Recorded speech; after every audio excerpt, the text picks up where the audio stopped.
Kırım'ın işgalinden sonra Rusya Federasyonu'nun Kırım'daki Kırım Tatarlarına yönelik baskılarının bir başka örneğini önümüzdeki günlerde hep beraber şahit olacağız. Bahçesaray grubu adı verilen Kırım Tatar vatandaşlarımızın yargılandığı davada Rusya Federasyonu sonucu bugünden belli olan bir davayı daha nihayetlendirecek ve maalesef vatandaşlarımıza uzun süreli hapis cezaları çıkacağı öngörülüyor.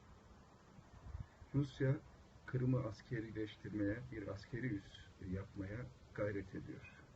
Bunun önündeki en büyük engel olarak da Kırım Tatarlarını görüyor. Çarlık rejimi ve Stalin dönemi Sovyetlerin yapmaya çalıştığı ve bir ölçüde sürgünle başardığı Kırım Tatarsızlaştırma politikasına bu davalarla halkımız üzerine baskı kurarak devam etmeye çalışıyor.